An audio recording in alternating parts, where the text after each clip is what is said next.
ഞാൻ ബി.ജെ.പിയിലേക്കെന്ന് പറയുമ്പോൾ ഞാൻ ഒരുപാട് ആലോചിച്ച ശേഷം എടുത്ത തീരുമാനം. അത് ഒരുപാട് വർഷങ്ങളായിട്ട് ആലോചിച്ചെടുത്ത തീരുമാനമാണ്. ഞാൻ ഇതുവരെ എവിടെയും എൻ്റെ രാഷ്ട്രീയമോ എൻ്റെ പാർട്ടിയോ ഞാൻ ഇതുവരെ എവിടെയും പറഞ്ഞിട്ടില്ല. ആദ്യമായിട്ട് ആണ് ഞാൻ അത് പറയുന്നത്. അത് ഞാൻ ഒരുപാട് ആലോചിച്ച ശേഷം തന്നെയാണ് എടുത്ത ഉറച്ച തീരുമാനമാണ്. പ്രതീക്ഷകൾ എന്ന് പറയുമ്പോഴത്തേക്ക് എൻ്റെ സ്വന്തം കമ്മ്യൂണിറ്റിയെ തന്നെയാണ് അവരെ മുൻനിരയിലേക്ക് കൊണ്ടുവരിക, അവരുടെ ശബ്ദം മുൻനിരയിലേക്ക് എത്തുക, അവർക്ക് വേണ്ട കാര്യങ്ങളും അവർക്ക് വേണ്ട അംഗീകാരങ്ങളും നമുക്ക് പൊതുസമൂഹത്തിലാവട്ടെ അതുപോലെ തന്നെ നമുക്ക് കിട്ടേണ്ടതാവട്ടെ എല്ലാ അംഗീകാരങ്ങളും ഏതൊരു സ്ത്രീയെയും പുരുഷനെയും പോലെ തന്നെ അതെല്ലാം നേടിയെടുക്കാൻ വേണ്ടിയിട്ട് പ്രയത്നിക്കുക എന്നുള്ളതും കൂടിയാണ് ഒരു ലക്ഷ്യമാണ്.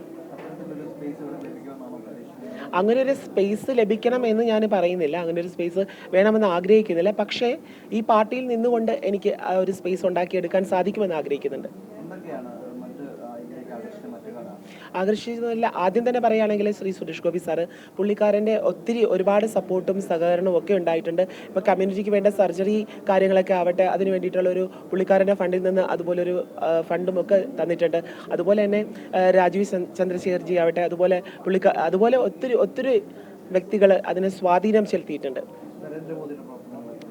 തീർച്ചയായിട്ടും ഭാരതത്തിൻ്റെ നമ്മുടെ വികസിത ഭാരതത്തിന് വേണ്ടിയിട്ട് ഒരുപാട് പ്രയത്നിക്കുന്ന ഒരു ജനനായകനാണ് നമുക്കുള്ളത്. അതും ഒരു പ്രധാന കാരണം തന്നെയാണ്. Thank you.